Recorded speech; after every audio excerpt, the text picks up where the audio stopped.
नमस्कार, मैं हूं आपके साथ सुमित अवस्थी और इस वक्त आप न्यूज 18 इंडिया पर देख रहे हैं अपना फेवरेट डिबेट शो हम तो पूछेंगे। न्यूज 18 इंडिया पर आज एक बार फिर पाकिस्तान और अलगाववादी हुर्रियत कॉन्फ्रेंस की पोल खोलने हम लोग जा रहे हैं।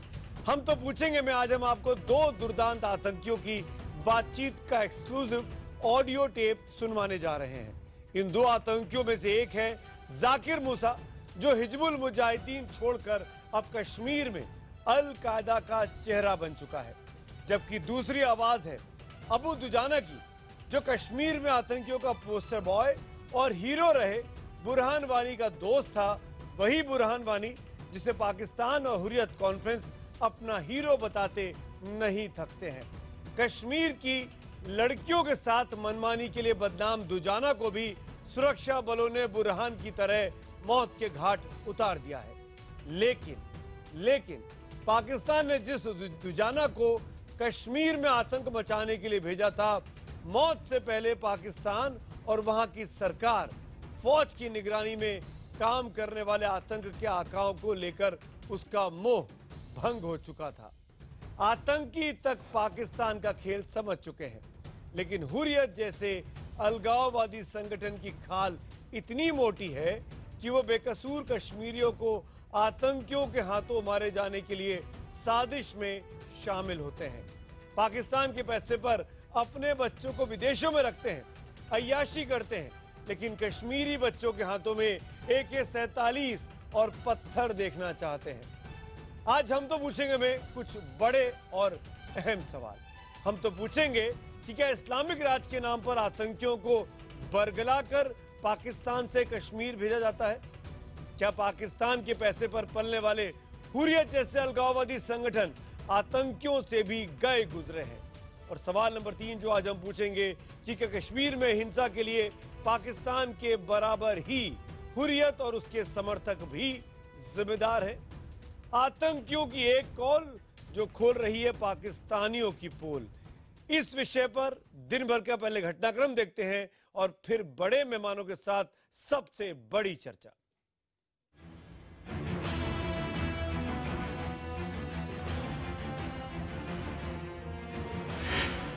एक आवाज, मारे जा चुके आतंकी और हिजबुल के पूर्व कमांडर जाकिर मूसा। इंशाल्लाह इनकी दुकानें भी बंद करेंगे। जाकिर मूसा जो कर रहा है पाकिस्तान की बात। इंशाल्लाह इनकी दुकानें भी बंद करेंगे। दूसरी आवाज, लश्कर के पूर्व कमांडर अबू दुजाना। हिजबुल कमांडर बुरहान वानी के इस आतंकी यार दुजाना को पाकिस्तान के करतूत पर बहाने पड़े आंसू। सुनिए जाकिर मूसा से बातचीत जब रो पड़ा दुजाना। मैं किस लड़कों को कहूँ, किस भाइयों को कहूँगा? हम दो ही है, तो हम आपस में एक दूसरे को कहते रहते हैं हम दो ही है बस।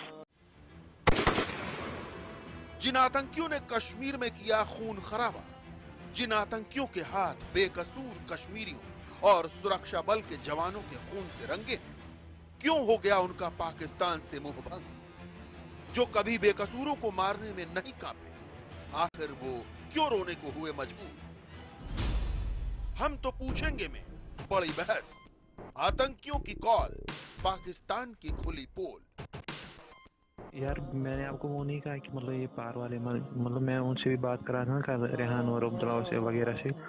वो मुझे ये बात बता रहे थे ना कि आपके जो पार वाले हैं वो आपको पिन पॉइंट मतलब लोकेशन मांगते हैं कि आप कहाँ हो, पिन पॉइंट लोकेशन मांगते हैं। तो ऐसे ही बहुत बार मतलब वो आया पिन पॉइंट लोकेशन देकर। रेहान भी बोल रहा था ना मुझे कि पिन पॉइंट लोकेशन देकर वहाँ पे फिर छापे पड़ते थे। उसने मुझे वो तानवीर रणवीर की ना पूरी स्टोरी बताई ना कल, इसलिए मैं आपको बोल रहा था। बाकी यार कुछ नहीं, बस अपना ख्याल रखना यार, हमें भी दुआओं में याद रखना। न्यूज 18 इंडिया को दो आतंकियों जाकिर मूसा और अबू दुजाना की बातचीत की एक्सक्लूसिव ऑडियो टैप मिले। अबू दुजाना को इसी साल 1 अगस्त को पुलवामा में सुरक्षा बलों ने ढेर कर दिया था। करीब 7 साल से आतंक का खेल खेल रहे इन दोनों आतंकियों की बातचीत से साफ है कि इनका पाकिस्तान से मोह भंग हो गया है। इन्हें पाकिस्तान और वहां बैठे आतंकियों के आका पर भरोसा नहीं रहा।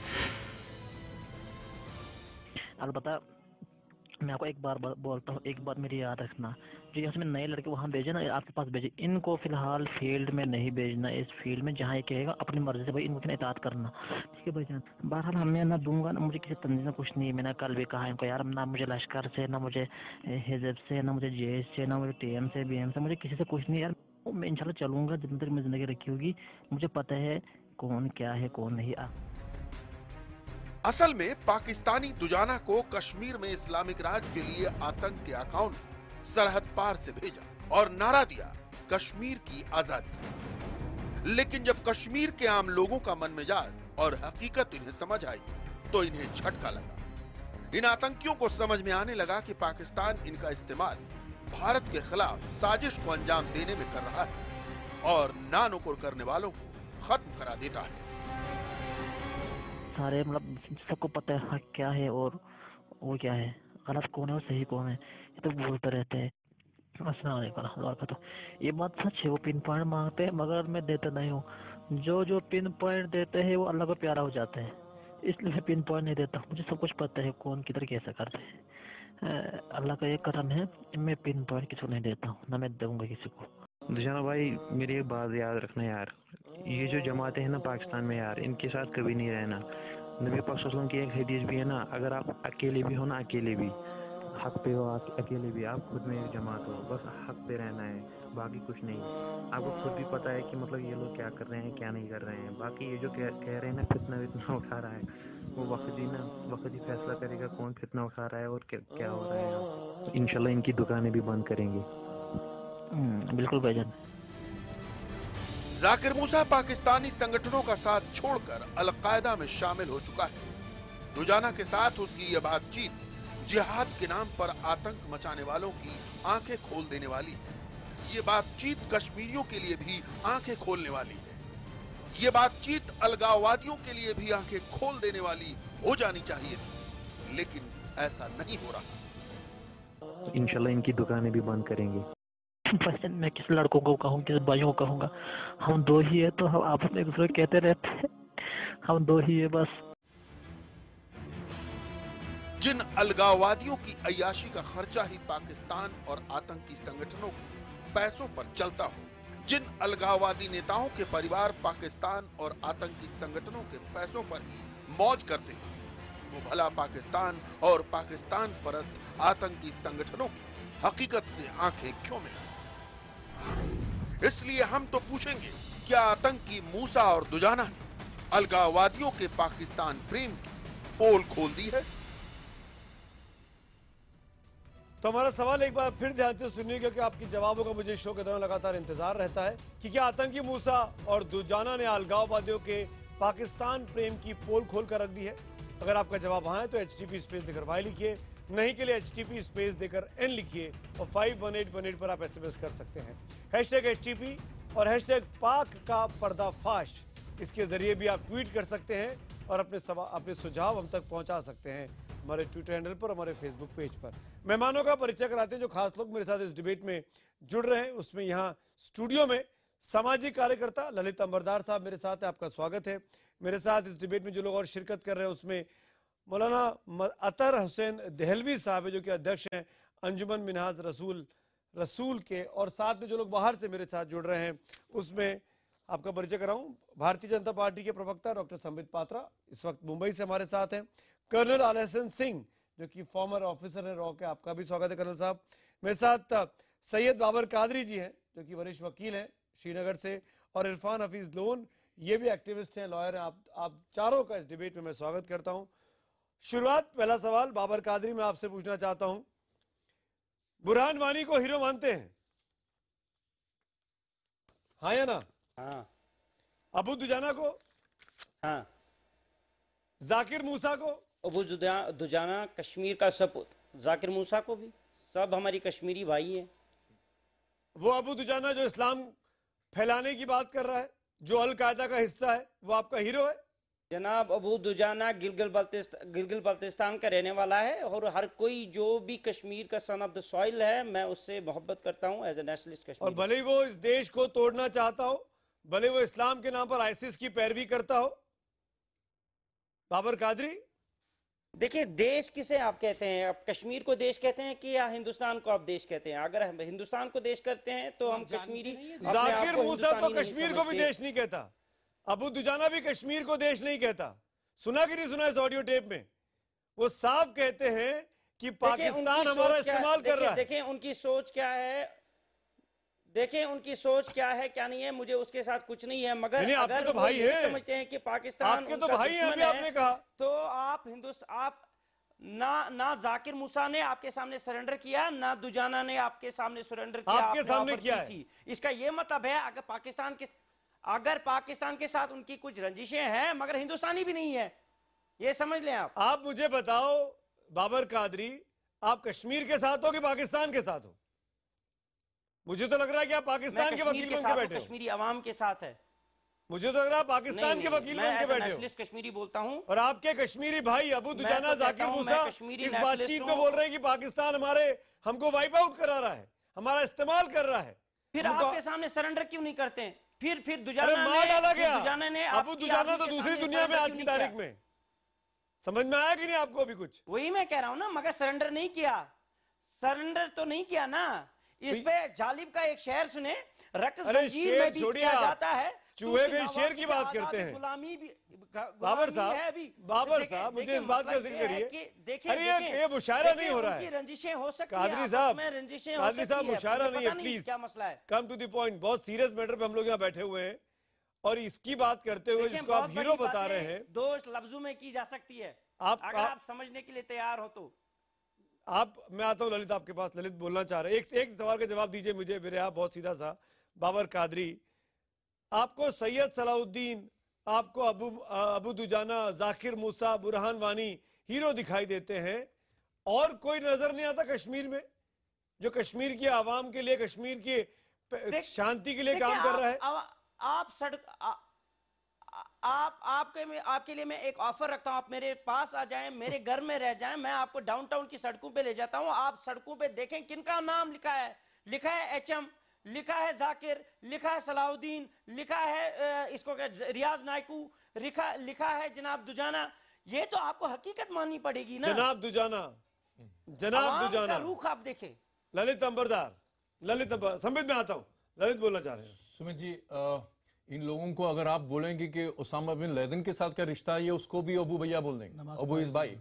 ये इस्लाम के नाम पे अगर कहीं पे भी अगर धर्म का दुरुपयोग हो रहा है, वो इन इस्लाम परस्तों की वजह से हो रहा है। अगर कहीं धर्म बदनाम हो रहा है, इन लोगों की वजह से हो रहा है। अगर अब इसकी बात आते हैं जिसके ऊपर आप बात कर रहे हैं, कश्मीर का जो आतंकवाद है, जैसे जहां पे भी जहाद के आतंकवाद चल रहे हैं, उनकी एक एनाटमी है, एक ज्योग्राफिया, एक हिस्ट्री है कि एक ग्रुप को पहले बढ़ाया जाता आगे, जब वो कोई एक मकसद पूरा करता है तो दूसरा ग्रुप उसी ग्रुप को खा जाता है और उसके नाम पर अपना दूसरा ग्रुप स्थापित करता है। जैसे जम्मू कश्मीर में कश्मीर जहाद की शुरुआत जम्मू कश्मीर लिबरेशन फ्रंट, जिसको जहादी ग्रुप जो कश्मीर में जिसने आतंकवाद की शुरुआत की, बिल्कुल उन्होंने शुरू किया और उसको खत्म कर, जब उन्होंने एक मकसद पूरा किया पाकिस्तान आईएसआई के तौर पर, उनकी जो एक पूरे स्टैंडर्ड पूरा किया, तो हिजबुल मुजाहिदीन को खड़ा किया।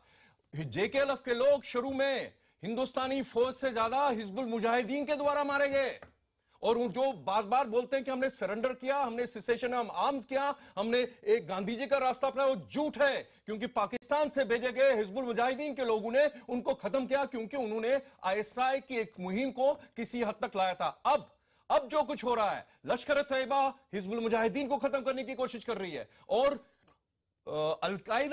अलकायदा लश्कर तैयबा की जगह ले रहा है। तो ये जो वहां पे हो रहा है, ये पृथकतावादियों का अपने नजरिए से जहाद का आतंकवाद बढ़ाने के लिए अपनी सुप्रीमेसी स्थापित करने की बात कर रही है। तो इन लोगों से, इनके बारे में शर्म है कश्मीर के ऊपर, इन कश्मीरियों के जो अपने आप को कश्मीरी बोलते हैं, इसलिए मैं कश्मीरी नहीं इस्लाम बोलता हूं। ललित, इरफान लोन, कश्मीर में आप जिसको आप लड़ाई कहते हैं आजादी की, जिसको हम लोग नहीं मानते और ना कभी मानेंगे, ये एक पॉलिटिकल सिचुएशन है या ये एक स्पिरिचुअल सिचुएशन है या ये धर्म के नाम पर जिहाद चल रही है वहां पर? इरफान लोन, देखिए सुमित अवस्थी जी, कल तक आप ये बात कह रहे थे कि जो भी वार्ता की बात करेगा उसको आप कहते थे ये देशद्रोही है। आज भारत सरकार ने इंटरलोकेटर को अपॉइंट किया है और उन्होंने ये स्पष्ट किया है 3 चीजें कि कश्मीर एक राजनीतिक मुद्दा है और कश्मीरी एक पार्टी है समस्या जो कश्मीर की है और इसे मिलिट्री लेवल पे हल नहीं किया जा सकता है। ये बिल्कुल आपने स्पष्ट कर दिया है। आप किसी ने नहीं जब किया। भारत सरकार ने इंटरलोकेटर शर्मा साहब को नियुक्त किया, हिंदुस्तानी कल सरकार तक जब हम सरकार बात ने करके कभी भी यही नहीं बात बोला कहते थे आजकल की सरकार कि ने कि वार्ता कश्मीर ही एक एक रास्ता पॉलिटिकल है, मुद्दा है। तो आप इसको आप अपने लेवल पे ये मत लोग लीजिए। जो आपके पैनल पे बैठे हैं इस बात ये के हमें खिलाफ हूं देशद्रोही कि कहते उन्होंने थे। इंटरलोक्यूटर आज स्थापित भारत किया। सरकार ने लेकिन 3 आप चीजें उसको ये मानी अगर है। अपने नजरिए से लेते कश्मीर हैं एक कि उन्होंने इस राजनीतिक चीज मुद्दा का इस्तेमाल है, किया कि कश्मीरी कश्मीर एक ये केवल पॉलिटिकल मुद्दा है तो गलत है। ये बायलेटर इश्यू नहीं है, कश्मीरी भी पार्टी है और आपने ये माना है ये केवल मिलिट्री लेवल पे हल नहीं होगा। मिलिट्री और लेवल पे होगा। दुजाना और जाकिर मूसा मिडिल ईस्ट तक में इस मिलिट्री बड़ी लेवल पे लड़ाई हुआ, को, इस फिलीपींस बड़ी में मिलिट्री समस्या लेवल पे को हुआ, आप जम्मू कश्मीर में महदूद भी ना मिलिट्री रखें, लेवल पे ही तो होगा। आप अपने एक-एक करके, तो आप एक-एक। आप इसे जाकिर मूसा और दुजाना तक सीमित ना रखें।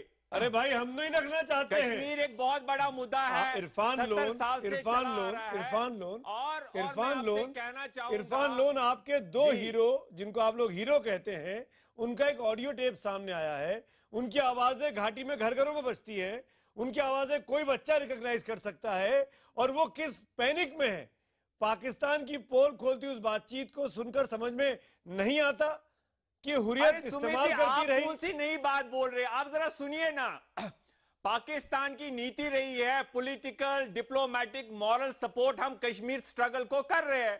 अरे वो सपोर्ट नहीं कर रहे हैं। कौन सी नई बात कर रहे हैं? जनाब आपके वो तो बच्चों की स्टेट आवाज पार्टी सुनिए में जाकिर जाके- मूसा क्या बोल वो रहा तो है। यूनाइटेड आपका नेशन में बच्चा अबू जाके ये दुजाना बात कह रही है। वो जो आतंकी है वो कहते क्या हैं बोल रहा है बंदूक कि उठाया, पाकिस्तान हमको हमारा इस्तेमाल कर रहा है और moral, इस्तेमाल करने पर diplomatic हमारी support लोकेशन करते बता हैं। दे रहा है तो आप और कौन सा लोकेशन exclusive बताने दिखा से रहे हैं? हमारा और खात्मा अगर हो जो रहा दिखा है। रहे हैं, एक एक करके पहले साथी इसकी मारे जा रहे authenticity कौन हैं। verify करेगा? ये बातचीत दूसरी है बात जो बात जाकिर कर रहे मूसा और हैं, अबू दुजाना मुझे की। कुछ नहीं लगता उसमें आपत्तिजनक है। क्या ये 2 बात कर रहे हैं? कह रहे हैं कि हमें सही रास्ते संबित पे पात्रा होना wants to come चाहिए। in. सुमित जी आप ठीक नहीं कर रहे हैं। मैं नहीं ठीक कर रहा आपको हूं। इसको समझना आप बहुत होगा। ठीक कर रहे हैं। संबित राजनीतिक पात्रा मुद्दा है। संबित आपको पात्रा समझना 2 होगा, सवाल मेरे, राजनीतिक मुद्दा एक तो है। इनकी बात का सबसे जवाब बात दे करनी दीजिए है और इन और लड़कों से दूसरा भी बात करनी संबित है, पात्रा जिन्होंने बंदूक क्या उठाया, भारत उनसे भी सरकार आपको बात करनी है। इंटरलोक्यूटर को बनाकर स्थापित कर कश्मीर में क्या अपने आप को यू टर्न कर रही है? पुराने अपने कदम पीछे खींच रही है? क्या हुर्रियत से बातचीत नहीं करेंगे, अलगाववादियों से बातचीत नहीं करेंगे? संबित पात्रा। देखिए पहली बात तो है सुमित जी, जिस प्रकार से आपने आज एक विस्तृत वार्तालाप सुनाया है 2 आतंकवादियों के बीच में, जिसमें पाकिस्तान का भी पोल खुला है और इन आतंकवादियों का भी पोल खुला है, उसके लिए आप और आपका चैनल बधाई के पात्र हैं। याद रखिए जहां तक पाकिस्तान का पोल का सवाल है तो पोल परमानेंटली ही खुला हुआ है। पाकिस्तान को जवाब हम कड़े शब्दों में दे रहे। आपके बीच में मैं बोल नहीं रहा था, इसलिए आराम से सुन लो। दूसरी बात है जहां तक सरकार का स्टैंड है, देखिए सरकार बड़ी कंसिस्टेंट है अपने कश्मीर स्टैंड को लेकर। पहले 2-3 जो आयाम है आप देख लीजिए। 2017 में पूरे कश्मीर के इतिहास में सबसे ज्यादा आतंकवादी मारे गए हैं और आज हम उन्हीं आतंकवादियों के विषय में चर्चा कर रहे हैं जो अलगाववादियों को पहले सर पे उठा के हिंदुस्तान की राजनेता घुमा करते थे। पोल हमने खोली। अरे ये दोनों गद्दार बंद होंगे बोलना, मैं तो आपके बीच में बोल नहीं रहा था। पत्थरबाजी बंद कर दीजिए भैया, पत्थरबाजी बंद करके दूसरों को बोलने दीजिए। बैठ जाओ गद्दार, चिल्लाओ मत। अरे लोन साहब आप पाकिस्तान के प्रवक्ता हैं क्या? हाथ निकल इरफान हफीज लोन आप पाकिस्तान के प्रवक्ता के तौर पर सामने आ रहे हैं इस डिबेट में। आप कश्मीर को रिप्रेजेंट कर रहे हैं कि पाकिस्तान को? इरफान हफीज लोन आप पाकिस्तान के आप पाकिस्तान के स्पोक्स पर्सन लग रहे हैं। Irfan Hafeez Sambit Patra on the screen. Irfan Hafeez loan मैं आऊंगा आपके पास। बाबर कादरी ऐसे होता है, गुड बॉय आपने हाथ उठाया, मैं आऊंगा आपके पास। अपनी बारी का इंतजार करिए। Sambit Patra complete your sentence. देखिए मैं किस लिए कह रहा हूं कि सरकार का कंसिस्टेंट स्टैंड है। आतंकवादी मारे जा रहे हैं। दूसरा जो फंडिंग आप याद करिए, अभी कुछ महीनों पहले हम चर्चा कर रहे थे कि 1 वर्ष में ही पाकिस्तान ने 800 करोड़ रुपए पत्थरबाजों के लिए हवाला के रूट से इंडिया में खर्च किया है। उस कारण से एनआईए जिस प्रकार अलगाववादियों की जांच कर रही है और आज अलगाववादी सलाखों के पीछे पहुंच रहे हैं, उससे बड़ा स्पष्ट है कि अलगाववादियों को भी बख्शा नहीं जा रहा है। तीसरा विषय है, आप याद करिए मेजर गोगोई ने जिस प्रकार एक पत्थरबाज को अपने जीप से बांधकर घुमाया और उसके बाद उन्हें अवार्ड दिया गया, एक स्पष्ट संदेश भेजा गया और खुद आर्मी चीफ ने कहा हम छोड़ेंगे नहीं, हेल्टर स्केल्टर जाके मारेंगे। तो देखिए एक बड़ा कंसिस्टेंट और सॉलिड स्टैंड सरकार का रहा है कि हाँ हम अरे ये दोनों गद्दार क्यों चिल्ला रहे हैं भैया, मुझे बोलने दीजिए। अरे सुनिए बाबरी मिस्टर बाबरी, आप तो बोल रहे थे आपको पता नहीं है देश क्या होता है। मैं नहीं जानता हूँ देश क्या होता है, आप काहे को डिबेट करने आए? आपको तो ये भी पता नहीं है हिंदुस्तान क्या है, आप किस देश के हैं, आपको यह भी पता नहीं है, क्या डिबेट कर रहे हैं? इसलिए मैं आपको गद्दार कहता हूँ। बाबर कादरी, इरफान हफीज लोन, इस डिबेट का एक डेकोरम बना के रखिए। कर्नल आरएसएन सिंह और देहलवी साहब दोनों बारी का इंतजार ही कर रहे हैं। ललित हाथ उठा रहे हैं बार बार, लेकिन मैं आप सबके पास आऊंगा, मेरी मजबूरी है, मुझे हेडलाइंस लेनी पड़ेगी, उसके बाद इस डिबेट को आगे बढ़ाते हैं।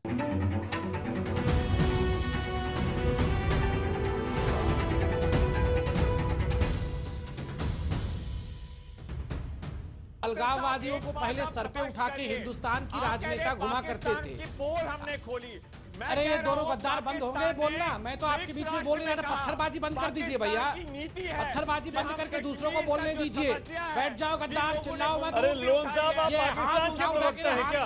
हाथ निकल जाएगा। लोन आप पाकिस्तान के प्रवक्ता के तौर पर सामने आ रहे हैं इस डिबेट में, आप कश्मीर को रिप्रेजेंट कर रहे हैं कि पाकिस्तान को? इरफान हफीज लोन, आप पाकिस्तान के आप पाकिस्तान के स्पोक्सपर्सन लग रहे हैं इरफान हफीज लोन। डिबेट में आगे बढ़े उसके पहले अब तक के नतीजे देख रहे थे कि जनता क्या कह रही है। क्या आतंकी मूसा और दुजाना ने अलगाववादियों के पाकिस्तान प्रेम की पोल खोल कर रख दी है? हाँ कहने वाले एसएमएस पोल पर 94% है और ट्विटर पोल पर भी हाँ कहने वालों की संख्या ज्यादा बताई जा रही है।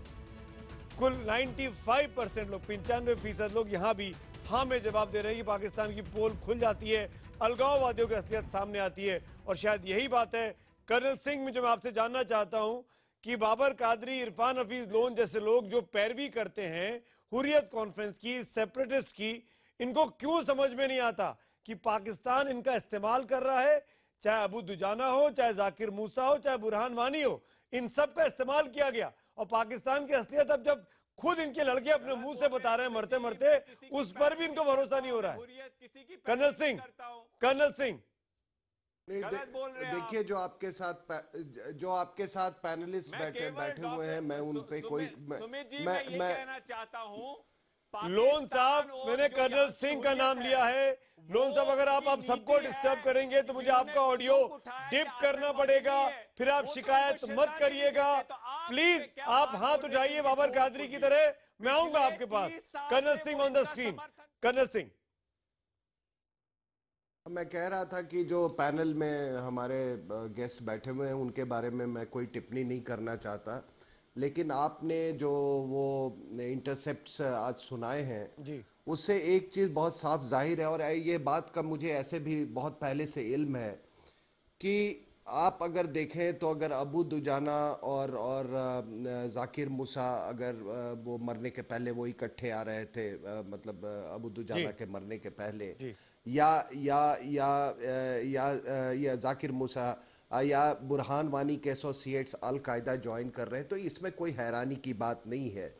आप इस बात को समझ लें, और आपके प्रोग्राम के जरिए अभी नए इंटरलोकेटर वो तो मेरे से कहीं ज़्यादा वो उनको इस फील्ड में कश्मीर को उनको महारत है, लेकिन फिर भी मैं एक बात पे ज़रूर इसरार करना चाहूँगा कि वो इस चीज़ को ज़रूर गौर करें कि Kashmir jihadis plus Pakistan jihadis का जो कॉम्पैक्ट है वो कमज़ोर होता जा रहा है, और कश्मीर जिहादीज और ग्लोबल जिहादीज का जो कॉम्पैक्ट है वो दिन पे दिन वो उसका जो असर है वो बढ़ रहा है। इसके कुछ जियोपॉलिटिकल कारण भी, और आपने देखा होगा कि इस्लामिक स्टेट के झंडे किस तरीके से फ्राइडे प्रेयर्स के बाद कई मस्जिदों के बाहर उनको वेव किया गया, और तब कहा गया था कि नहीं ये तो ये इक्का दुक्का फिनोमिनन है, इट इज इनसिग्निफिकेंट। लेकिन साहब हम और एक मिनट, अब तो भारत सरकार मानती है कि ये राजनीतिक मुद्दा नहीं एक minute I am making a serious point यार, आई एम मेकिंग, आप शर्म करिए, नहीं सुनिए, सरकार एक मिनट इरफान लोन आप फिर डिस्टर्ब कर रहे हैं। इरफान लोन, कर्नल सिंह आप बोलिए, complete your sentence. Complete your sentence colonel Singh. Irfan Lone, इसके बाद मैं आ रहा हूं आपके पास। हम लोग जब डिबेट्स में आते हैं तो बहुत रिसर्च करके आते हैं और बहुत एक्सपीरियंस के साथ बोलते हैं। I spend lot of time, I am not whenever I come on a debate, I do lot of research and I do lot of analysis. ठीक है, आप इस तरीके से अगर लोग इंटरप्ट करते रहेंगे, मैं कभी देखा है आपने मुझे किसी के बोलते समय इंटरप्ट करते समय? तो मैं ये कहना चाहता हूं कि जब इस्लामिक स्टेट के झंडे जब फहराए जा रहे थे तो उसको लोगों ने कहा कि इट इज इनसिग्निफिकेंट, लेकिन अब उसी दौर में कश्मीर स्लिपिंग कर रहा है और वही दौर आ गया है। और मैं आपको बता दूं, इस्लामिक स्टेट सीरिया से रीलोकेट होके काफी हद तक अफगानिस्तान के नूरिस्तान, नंगरहार और कुंडूज के इलाके में वो अग्रसर हो रहा है, जिसका असर आपको आने वाले दिनों में आपको कश्मीर में देखने को मिलेगा। देखिए जाकिर ने रट्टा लगाया हुआ है, हर चैनल पे यही भाषा बोली है। अरे तो लोन साहब, ये उनका एनालिसिस है, उनके पास उसकी रीजनिंग है। आप बताइए ना कैसे नहीं है। इरफान लोन आप समझाइए मेरे व्यूअर्स को कि आईसिस के झंडे क्यों होते हैं। इनको इस्लामिक स्टेट से क्या तकलीफ है? क्या एक्सपर्ट है ये? सुमित जी, मैं आपको ये कहना चाहता हूं कि कश्मीर में जिन लोगों ने बंदूक उठाया है 70 साल से कश्मीर की समस्या कर्नल साहब के सवाल का जवाब दीजिए ना इरफान लोन। कर्नल साहब के सवाल का जवाब दीजिए ना कि क्यों आईसिस के झंडे वैली में आ रहे हैं, कौन लेके आ रहा है, और क्यों आईसिस के झंडे वैली में आने पर इरफान लोन को दिक्कत नहीं हो रही है। समर्थन करते हैं। इरफान लोन आप आईसिस के साथ ही है, बोल रहे हैं। You are defending ISIS. Irfan Lone, Zakir Musa ने कोई गलत बात उसने नहीं कही है, उसने वही बात कही है जो कि मदरसों में पढ़ाया जाता है। मदरसों में कश्मीर और पाकिस्तान का वो नहीं पढ़ाया जाता, उनको कैलिफेट की बात पढ़ाई जाती है। वो सही बोल रहा है कि उसको ये बात का कुछ लोगों को एहसास हो गया जब पाकिस्तान ने इनकी कश्मीर की जमीन चाइना पाकिस्तान इकोनॉमिक कॉरिडोर के लिए दे दिया, जब यूगुर मुस्लिम्स के लिए यूगुर मुस्लिम्स डिफिकल्ट सिचुएशन यूगुर मुस्लिम की महिलाओं को तो लोगों बलात्कार करो, बीजेपी ने उसे भी मुख्यमंत्री बनाया। साध्वी ने कहा this is your debate, I am sorry, Muslim free Bharat देखना चाहते हैं, तो क्यों जर्नलाइज आप करते हैं? Standard of debate. इरफान लोग मेरी बात का जवाब दें। क्या कश्मीर के अंदर कश्मीरी हिंदुओं का जिनोसाइड इसलिए किया गया क्योंकि यहाँ पे आरएसएस है हिंदुस्तान में? क्या बेंगलोर से पैदा हुआ कफील अहमद ग्लासगो एयरपोर्ट पे अपने आप को फिदाइन अटैक करने के लिए गया? क्या वो आरएसएस का बदला लेने के लिए गया? बर्मिंघम बॉर्न बिलाल अहमद 2000 में कश्मीर के श्रीनगर के अंदर हिंदुस्तान बरे सगीर में शायद सबसे पहला फिदाइन हमला था वो। क्या वो आरएसएस के लिए आया था कश्मीर में? अरे शर्म करो, कश्मीर को तुम लोगों ने बर्बादी के आलम तक पहुंचाया हुआ। अभी भी समझ नहीं आ रही है, तुम लोग सूट बूट पहनकर टीवी पे पाकिस्तान के गुण गा रहे हो। कश्मीर के अंदर हिंदुओं का तुम लोगों ने जिनोसाइड किया, अपनी आंखों से होते हुए देखा। अब कश्मीर के मुसलमान भी क्यों हो रहे हैं और तब भी तुम लोगों को शर्म नहीं आ रही है। बिल्कुल, बहुत इंपॉर्टेंट बात की दहलवी साहब, मैं मौलाना दहलवी को लेकर आना चाहूंगा। एक मिनट मौलाना दहलवी, ये सिचुएशन हम 2 साल से देख रहे हैं। हर शुक्रवार की नमाज के दिन आईसिस के झंडे दिखाई देते हैं, पोस्टर दिखाई देते हैं। इन लोग को क्यों नहीं दिखते हैं जो वहीं बैठे हुए वैली के अंदर, इनके जैसे लोग, लोन साहब जैसे लोग और कादरी जैसे लोग? देखिए, पहली चीज तो आपको समझिए मालूम होना चाहिए, पाकिस्तान में एक किताब जिसे बैन कर दिया गया है, द पपेट्स ऑफ शहीद। जी, जो एक बच्चा था अबू हमजा, जो एक मदरसे में पढ़ता था, और उसने बताया कि उसको उस मदरसे से आईएसआई ने उठाया और खैबर पख्तून के इलाके में जाके उसको फिदाइन ट्रेनिंग दी गई। और उसका कहना यह है कि फिदा, सुन लो भाई, सुन लो, सच्चाई बता रहा हूँ, कोई झूठ नहीं बता रहा। अरे वो उसका कहना ये, लोन साहब सबको डिस्टर्ब कर रहे हो आप। जाकिर मूसा ने जो कहा उससे आगे उस किताब में ये है कि उसके सामने 50 से ज्यादा बच्चे जिनकी उम्र 13 से 14 साल थी, उनको सिर्फ इसलिए मार दिया गया कि उनको सिखाना था कि आपको फिदाइन अटैक कैसे करना है। उन बच्चों के बम बांधते थे, उसके बाद वो बाकी लोग बैठ के उनको वहां पे तालियां बजाते थे और कहते थे भाई एक बच्चा ही शहीद हो गया। ये भाग के आया और उसके बाद एमनेस्टी इंटरनेशनल ने इस पे पूरा वो करा, लेकिन दुनिया इस पे नहीं चीखी। हमारा कहना यह है, जो हम सब कह रहे हैं, कर्नल आर्यन सिंह ने बड़ी दिलचस्प एक अहम बात कही है कश्मीर की तारीख में आज सिर्फ हिंदू मुसलमान का मुद्दा नहीं है। हर वो कश्मीरी, आज के दिन के लिए कश्मीर में मुबारकबाद इसलिए देता हूं कि आज ही 27 अक्टूबर 1947 को जम्मू कश्मीर के लोगों ने हिंदुस्तान के साथ इल्हाक किया। एक हतमी इल्हाक था, और इसलिए मैं मानता हूं बाबर कादरी और लॉन साहब जो बैठे हुए हैं कि सुन लीजिए, पहले हमारा कहना यह है कि ये वो लोग हैं, सिर्फ कश्मीरी पंडितों को नहीं, इन्होंने मीरवाइज को अपने मफाद के लिए मार दिया, इन्होंने अब्दुल गनी लोन को मार दिया, इन्होंने फैयाज को मार दिया, इन्होंने घरों में घुस के बीएसएफ के जवानों को मार रहे हैं, ये मस्जिद के बाहर जो है लोगों को मार रहे हैं। ये वो लोग हैं, और बिल्कुल सही है, आज इनकी हालत वो पहुंच गई कि पाकिस्तान जो जंग हार चुका है, वहां वो ISIS को इनके दरमियान भेज के वही हालत कर देगा जो सीरिया और अफगानिस्तान में हो रही है। इसलिए आज अफगानिस्तान से तौबा कर चुका है, ईरान कह चुका है। आपको मालूम होना चाहिए अफगानिस्तान बिल्कुल ठीक असेंबली के अंदर ऑफिशियल रेजोल्यूशन है कि अगर अफगानिस्तान को बचाना है तो हमको पाकिस्तान से दूरी बनानी पड़ेगी। तुर्की में ईरान ने कहा है कि अगर आपने पाकिस्तान को शामिल करा तो हम इस इतिहास से बाहर। सही बोल रहे हैं। इसलिए मैं हाथ जोड़ के कश्मीरियों से कहता हूं कि जाकिर मूसा की बात को सुनो और अपने बच्चों को बचा लो। गिलानी का बच्चा पढ़ लेगा, कादरी का बच्चा पढ़ लेगा, लोन का बच्चा पढ़ लेगा, लेकिन एक आम कश्मीरी के हाथ में ये पत्थर दे देंगे या उसके हाथ में ISIS का झंडा दे देंगे। बाबर कादरी लाश पर रोने वाला बाबर कादरी हर कोई बाबर कादरी बाबर कादरी कोई बंदूक खत्म होगा। बाबर कादरी मेरे एक सवाल का जवाब। लोन साहब एक मिनट, आपका राजनीतिक मंच नहीं है, ये आपकी कोई रैली नहीं चल रही है, प्लीज कीप क्वाइट। लोन साहब आप सबको डिस्टर्ब कर रहे हैं। बाबर कादरी मैं आपसे ही जानना चाहता हूं, आपको आईसिस से प्यार है? आप आईसिस के मोहब्बती है? आप आईसिस के बगैर मरे जा रहे हैं क्या? देखें, आप मुझे 20 सेकंड मुझे दीजिए, बोलिए। 20 सेकंड मुझे दीजिए। आप झूठ के आधार पे कश्मीर में टिक नहीं सकते, आपको मसले की हकीकत को समझ लेना होगा, मान लेना होगा। 3 फरीक हैं, 3 फरीकों को हम टिके हैं क्योंकि हम झूठ बोल नहीं है, हम सच्चाई बोल रहे हैं। आज हम 27 अक्टूबर को सेलिब्रेट कर रहे हैं। हम कश्मीरी आवाम को यौम इल्हाक कश्मीर की मुबारकबाद दे रहे हैं। हम कश्मीरियों को मुबारकबाद दे रहे हैं कि वो अपनी मर्जी से हिंदुस्तान के साथ मुल्क हुए। हमने वहां के कबायलियों को खदेड़ के भगाया है। इंसानों का मसला है, हम इंसान मर रहे हैं। अरे ये इंसानियत का मसला है कि इंडियन टीवी पे बैठकर तुम भारत के खिलाफ बोल रहे हो। अगर इस्लामाबाद में होते तो भुट्टो की तरह अभी तक फांसी चढ़ चुके होते। अगर इस्लामाबाद में होते तो बेनजीर भुट्टो के साथ मर चुके होते। अगर इस्लामाबाद में होते तो मुर्तजा भुट्टो के साथ उनको कोई मार देता। अगर पाकिस्तान में तुम होते तो तुम्हारे स्कूलों में घुस के तुमको लोग मारते। तुम क्या चाहते हो कि वही तहरीक तालिबान आए और कश्मीर के स्कूलों में घुस के हमारे बच्चों को मारे? और ये मौलवी जैसे अरे खामोश होकर बैठो, तुम तालिबान के पिट्ठू हो। हम कश्मीर को बचाएंगे, ये हमारा इल्हाक पाकिस्तान, मुझे चिंता हो रही है। बाबर कादरी आपको चिंता नहीं, लेकिन मुझे आपके आने वाली कौमों की चिंता है। बाबर कादरी आप कहां जा रहे हैं? आप गलत रास्ते पर जा रहे हैं बाबर कादरी। इरफान हफीज लोन, आपको उस रास्ते से लौटना होगा। नहीं लौटेंगे तो वही अशर हो सकता है आपका जो बाकियों का हुआ है। समझिए इस बात को। संबित पात्रा, संबित पात्रा, संबित पात्रा जी, ये तो बोलते रहेंगे। कादरी साहब प्लीज, लोन साहब शांत हुए जब आप शुरू हो गए। संबित पात्रा, इस चीज को बताइए जो कर्नल सिंह का और ललित अंबरदार की जो कंसर्न है कि क्यों बातचीत, एक मिलिट्री प्रॉब्लम है, मिलिट्री से सॉल्यूशन होना चाहिए, ये इंटरलोक्यूटर क्यों ले आई सरकार बीच में, वो भी इस वक्त में? देखिए, मैं आपको स्पष्ट कर दूं, जहां तक ये जो डायलॉग बोला जाता है ना कि ये एक राजनीतिक समस्या है, एक पॉलिटिकल समस्या है।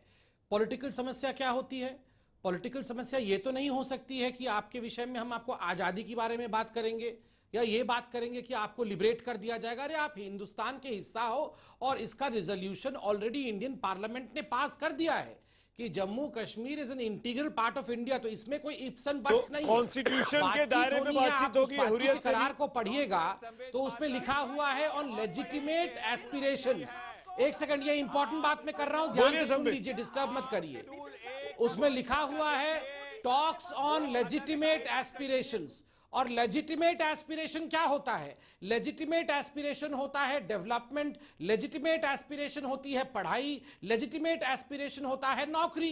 तभी तो आज एक ऑर्डिनेंस भी जम्मू कश्मीर की सरकार लेके आई है कि अगर आप पत्थरबाजी करोगे और अगर आप पत्थरबाजी को बढ़ावा दोगे, वहां पब्लिक प्रॉपर्टी और प्राइवेट प्रॉपर्टी डिस्ट्रॉय करोगे तो 5 साल तक जेल जाओगे। लेकिन उसके पहले मेरा एक सवाल, 5 साल तक जेल जाओगे। मेरा एक सवाल बहुत इंपॉर्टेंट, इसका मतलब कॉन्स्टिट्यूशन के दायरे में ही बातचीत होगी, हुर्रियत से भी? Sambit Patra, just make it clear. मैं इसका जवाब देना चाहूंगा अगर ये कादरी जी चुप हो जाए तो। बोलिए। हाँ, देखिए, इसमें कोई दो मत नहीं है। स्टेक होल्डर कौन होता है? स्टेक होल्डर वही होता है जो भारत के संविधान में अपना अटूट विश्वास रखेगा। आप याद करिए, इससे पहले भी जब राजनाथ सिंह जी जम्मू कश्मीर गए थे तो उस समय ये जो अलगाववादी हैं वो जेल के अंदर नजरबंद किए गए थे। महबूबा मुफ्ती ने एक चिट्ठी लिखकर कहा था कि आप अगर संविधान के प्रति अपना एलिजेंस दिखाएंगे, आप अगर भारत के संविधान को मानेंगे, तो अगर आप पत्थर चलाएंगे तो गोलियां खाएंगे, हाथ बढ़ाएंगे तो हम गले मिलाएंगे, सीधी सी बात। पत्थर चलाएंगे तो गोलियां खाएंगे बाबर कादरी, और हाथ बढ़ाएंगे तो हम गले मिला लेंगे आपको। आपको कॉन्स्टिट्यूशन के दायरे में आना पड़ेगा। ललित में आऊंगा आपके पास, कर्नल सिंह में आऊंगा आपके पास। एक छोटे से ब्रेक का वक्त है, उसके उस पास इस बातचीत को आगे बढ़ाएंगे। लेकिन सरकार ने अपना मंशा बिल्कुल साफ कर दिया है। अब हुर्रियत को और उन अलगाववादियों को रास्ते पर आना है जो हाथ में पत्थर लेकर युवाओं को भटका रहे हैं और अपनी औलादों को विदेशों में बढ़ा रहे हैं। ब्रेक के उस पर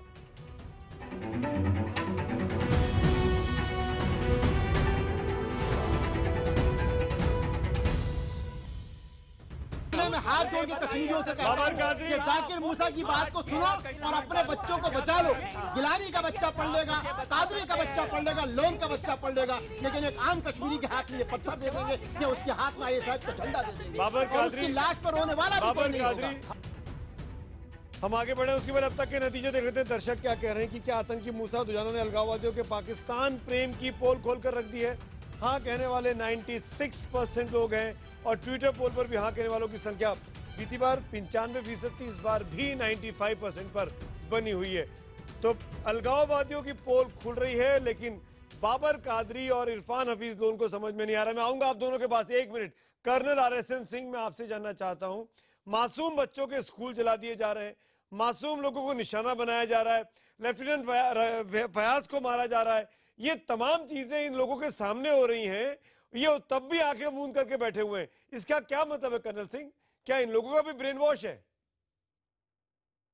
ना तो इनको पाकिस्तान की समझ है, ना इनको इस्लाम की समझ है। अब ये इनको ये नहीं मालूम है कि इस्लामिक कॉन्सेप्ट में कोई पाकिस्तान का कोई कॉन्सेप्ट ही नहीं है। आप पूरी कुरान गजवाई हिंद जरूर है, लेकिन कभी कोई पाकिस्तान नाम की कोई एंटिटी है ही नहीं उसमें। तो आप एक उस एंटिटी के लिए आप मदरसों में पढ़ाते हो, ग्लोबल उनको इंडोक्ट्रिनेट करते हो ग्लोबल जिहाद के नाम पे, और फिर आपको कश्मीरी तो चाहिए नहीं, आपको कश्मीर की जमीन चाहिए। तो कहीं पर ये फ्रॉड अभी बाहर आता दिख रहा है। जाकिर मूसा ने उसको रियलाइज कर लिया है, वो भी आतंकवादी है, लेकिन वो जो बोलता है, वो जो कह रहा है वो बिल्कुल सही कह रहा है। वो कह रहा है कि हम कश्मीर की आजादी के लिए नहीं लड़ रहे हैं, बिल्कुल हम इस हिंदुस्तान से इस्लामिक कैलिफेट के लिए लड़ रहे हैं। दूसरी बात, just one minute Sambit Patra sahab ने अभी एक कहा कि एक मिनट कर्नल सिंह बाबर कादरी में आऊंगा आपका। कर्नल सिंह कंप्लीट एक मिनट। संबित पात्रा साहब ने कहा कि we will talk on legitimate aspirations. जो मैंने पढ़ा था उसमें यह था कि उन्होंने कहा कि I will talk to everybody who has legitimate aspirations. तो उसमें ये तो बात बिल्कुल ये है, या तो हुर्रियत अपना रवैया बदल ले, बिल्कुल नहीं तो इस एस्पिरेशंस के साथ, और जो आपके यहाँ पैनल में जो लोग बैठे हुए हैं इनके एस्पिरेशंस के साथ जो इनके हैं, इन लोगों से बातचीत नहीं हो सकती है। राइट, बाबर कादरी जवाब दीजिए। बाबर कादरी, देखिए मेरा ये कहना है कि अगर आप इस थ्योरी पे चलेंगे कि चिट मैं जीता पार्ट 2 हारा, तो ये पॉलिसी चलने वाली नहीं है। आप मेरी ये बात सुन लें और लिख लें कि मसले कश्मीर का एक हल है, और हल तीनों फरीकों का है, और एक खुशगवार सार्क कॉन्फ्रेंस जो है, जो एक सार्क एक ममलिकतों का मुल्कों का एक गुलदस्ता है, वो बेनिफिट हासिल करने वाला है इसका। और मैं एश्योर करता हूं कि कश्मीर का रेजोल्यूशन होगा, हिंदुस्तान, पाकिस्तान और कश्मीरी अवाम इससे बेनिफिट नहीं करेगी। ललित कुछ बोलना चाह रहे हैं, ये भी कश्मीर का हिस्सा है। पहले इनको बताना चाहता हूं कि कश्मीर में पाकिस्तान की जो कश्मीर जहद है वो किस लिए है। जिन्ना की 2 नेशन थ्योरी ढाका में खत्म हो गई, अब पाकिस्तान में भी खत्म हो रही है। पाकिस्तान का अस्तित्व खतरे में है, इसलिए वो टू नेशन थ्योरी कश्मीर के अंदर जिंदा रख रहा है, नंबर 1। और उसके लिए कश्मीर पे कश्मीरी इस्लामिस्ट उनके भाड़े के टट्टू बन रहे हैं। संबित पात्रा सर, आपने जो सरकारी अनाउंसमेंट की इंटरलोक्यूटर अपॉइंट करने की, किस दिन की? जिस दिन फिलीपींस में, मारावी एक जगह है साउथ फिलीपींस में, अप्रैल के महीने में इस्लाम परस्तों ने उस टापू को कब्जे में ले लिया था। लेकिन उसी दिन जिस दिन आपने इंटरलोक्यूटर का इंतखाब किया, उस दिन उस फिलीपीन गवर्नमेंट ने अनाउंस किया कि हमने मारावी को जहादी से पूरा खत्म कर दिया। वहां की मस्जिदें, वहां के चर्चेस के ऊपर गोलियों के निशान है, लेकिन आम जनता ने कोई आवाज नहीं उठाई। वहां के किसी बाशिंदे ने आवाज नहीं उठाई। ऑपरेशन खत्म हुआ और वहां पे असेसमेंट हुई कि रिकंस्ट्रक्शन करनी है, 1 billion cost. That is how, वो है जहाज से लड़ने का तरीका। आपको याद रहना चाहिए, कश्मीर जहाज जो है, जो मिडल ईस्ट से इस्लामिक चाप, इस्लामिक आर्क उठती है, कश्मीर उसका हिमालयन बिंदु है। इस अफ्रीका और अफगानिस्तान और पाकिस्तान से संबित जवाब दीजिए। मिडल ईस्ट में जैसे यजीदीज को पहले खत्म किया गया, उसी प्रकार से कश्मीर में कश्मीरी हिंदुओं को खत्म किया। जवाब सुन लेते। संबित की नजर लाल किले में है, कश्मीर तो एक माध्यम है लाल किले तक पहुंचने का, गजवाई हिंद का। प्लीज संबित जवाब दीजिए। हुर्रियत को ऑक्सीजन दिया है। संबित जवाब दीजिए। कश्मीर में, जम्मू कश्मीर में नेशनलिस्ट ललित सुन लेते हैं। बिल्कुल ललित अंबरदार, यू गॉट, आपने एक जेन्युइन बात उठाई। संबित जवाब दीजिए, इसके बाद लोन साहब, इसके बाद आपकी बारी। संबित पात्रा, देखिए ललित अंबरदार जी के बातों में दम है। जो ललित अंबरदार जी ने कहा, जाकिर मूसा वही कहता था कि हमें कैलिफेट बनाना है और इस्लाम के लड़ना है, जिस विषय को अभी सबने उठाया है। देखिए ललित अंबरदार साहब, अभी 70 वर्षों तक एक पॉलिटिकल नरेटिव को हिंदुस्तान की राजनीति ने सेक्युलरिज्म के नाम पर भारतवर्ष और कश्मीर पर थोपा है। स्वाभाविक रूप से अभी 3 साल में हम चाहते हैं कि सब कुछ बदल जाए, बदलना भी चाहिए। इसी कारण से मैंने आपको शुरू में आंकड़े दिए कि जितने आतंकवादियों को अभी मारा गया है, कभी नहीं मारा गया, और एक स्ट्रक्चरल और सिस्टमिक तरीके से बदलाव लाया जा रहा है। आप विश्वास रखिए, स्ट्रैटेजी टीवी पे नहीं बताया जाता है। स्ट्रैटेजी के अंतर्गत उन तमाम ताकतों के साथ डील किया जाएगा और उसी हाई हैंडेडनेस के साथ, कोई किड ग्लव अर्थात कोई सॉफ्टली डील नहीं किया जाएगा। सर्जिकल स्ट्राइक संभव हुआ ना, तो ठीक इसी प्रकार जो लोग अलगाववाद को बढ़ावा दे रहे हैं, कश्मीर को अलग करना चाहते हैं, उनके मंसूबों को कभी पूरा नहीं होने दिया जाएगा। इरफान लोन, इस बात का जवाब दीजिए, ये पॉलिसी है सरकार की कि हुर्रियत के साथ कॉन्स्टिट्यूशन के दायरे में लेजिटिमेट प्रोसेस में बातचीत होगी। आप समझ रहे हैं इरफान हफीज लोन? जी जी जी, हिंदुस्तान का हिस्सा मानना पड़ेगा, तब बातचीत होगी। देखिए सुमित अवस्थी जी, सबसे पहले मैं कहना चाहूंगा, डॉक्टर पात्रा साहब कहते थे ये डेवलपमेंट का इकोनॉमिक इश्यू है। आज भारत के एक वरिष्ठ मंत्री डॉक्टर जितेंद्र सिंह ने विलय दिवस पे बोला कि जो जम्मू कश्मीर का जो समस्या है, अगर सरदार वल्लभ भाई पटेल इसको हैंडल तब करते तो आज कश्मीर की समस्या नहीं होती, लेकिन इसे पंडित नेहरू ने हैंडल किया तो ये समस्या है। उसका अर्थ यह है, भारत सरकार मानती है कि एक समस्या 1947 से है, तो ये एक रोजगार, सड़क, समस्या तो आपको जाकिर मूसा हीरो दिखाई देता है, बुरहान वानी हीरो दिखाई देता है, तो कहां से सॉल्यूशन आएगा भाई? आपको भी तो हम हैंडल कर रहे हैं, वैसे ही कश्मीर को कर लेंगे, चिंता मत करिए। हमें क्या देना चाहते हैं? क्या आप मुशर्रफ का 4 पॉइंट फार्मूला देंगे? क्या आप हमें ऑटोनॉमी देंगे? क्या आप पाकिस्तान के मुशर्रफ कौन है? वो सरकार है, मुशर्रफ कौन है? जिन्होंने मुशर्रफ कौन है? देहलवी साहब, हिंदुस्तानी झंडा रहेगा, ये लिख लीजिए। लोन लिख के रख लोन साहब, देहलवी साहब जवाब देना चाहते हैं। देखिए इसमें बिल्कुल 3 चीजें बहुत इख्तिसार के साथ कहना चाहता हूँ। पहली चीज जो अलहमद साहब ने भी की, सबने कही, जम्मू कश्मीर के इल्हाक नहीं हुआ तो हिंदुस्तान में बहुत सारी मुस्लिम रियासतें थी जिन्होंने इल्हाक किया। हिंदुस्तान ही बल्कि बर्र-ए-सग़ीर की एक बड़ी रियासत हैदराबाद थी, और हैदराबाद का मुसलमान कभी भारत के खिलाफ नहीं गया। जिसने यहाँ चुना वो भारत का होके रहा है। कश्मीरियों की परेशानी है कि पाकिस्तान के पड़ोस में और अपने अस्तित्व को बचाने के लिए पहले उसने अफगानिस्तान का इस्तेमाल करा और अब इस्तेमाल कर रहा है इनका कश्मीर का।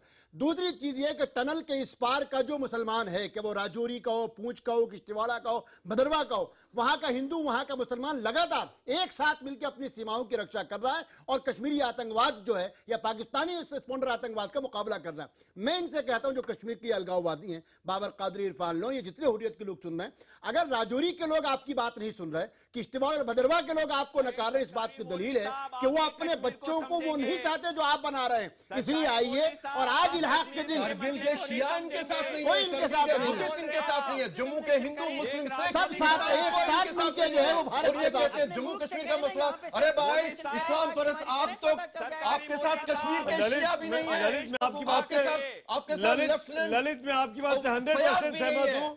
जो बाबर कादरी ने शुरू में एग्जाम्पल दिया था तो क्या कहा, डाउनटाउन आइए वहां दिखाऊंगा। तो इनकी जो है सूख है वो डाउनटाउन तक ही है, वो डाउनटाउन तक ही है, वो भी डर के करते हैं। और आज आपको मालूम है भारत में जो 45 IAS मुसलमान आए हैं उसमें आज भी 3 कश्मीर से आए हैं और वो आपके मुंह से मुराद हुर्रियत के मुंह पे थूक के कह रहे हैं कि हमको भारतीय संविधान में पूरा यकीन है। बाबर कादरी आज तौबा कर लो, 27 अक्टूबर का मुकद्दस दिन है, इलाके कश्मीर का मुकद्दस दिन है, तौबा कर लो कि मैं दिल्ली आके तौबा करता हूँ, मैं पाकिस्तान का वजीफा नहीं लूंगा। बिल्कुल, आज एक ऐतिहासिक मौका है। 27 अक्टूबर के दिन मान जाइए आप लोग, पत्थर मारेंगे तो गोलियां खाएंगे सेना की, और अगर आप हाथ बढ़ाएंगे तो हम गले मिलाने को तैयार हैं। लेकिन शुरुआत आपको करनी होगी। हमारा स्टैंड बिल्कुल साफ है, संबित पात्रा ने बिल्कुल साफ कर दिया कि इंटरलोक्यूटर कॉन्स्टिट्यूशन के दायरे में बात करेगा, उसके बाहर जाकर बात नहीं की जाएगी। इस मैसेज को लेके जाइए और जाकिर मूसा और अबू दुजाना के गले मत पड़िए आप लोग, वरना ऐसे ही आप लोग भारत पे किनारे पड़ जाएंगे जैसे कि बाकी आतंकियों के साथ हुआ है। तमाम मेहमानों का शुक्रिया इस डिबेट में जुड़ने के लिए। लेकिन धीरे धीरे पोल खुल रही है, पाकिस्तान की तो खुल चुकी है, अब हुर्रियत के समर्थकों की भी खुलती जा रही है। सरकार का स्टैंड साफ है, आप बात करोगे तो हम आपके साथ हाथ मिलाएंगे, नहीं बात करोगे तो हमको भी आपकी कोई परवाह नहीं है। गोली के बदला पत्थर का बदला गोली है, मैसेज बहुत क्लियर हो चुका है। इसी नोट पर इस डिबेट को खत्म करूंगा।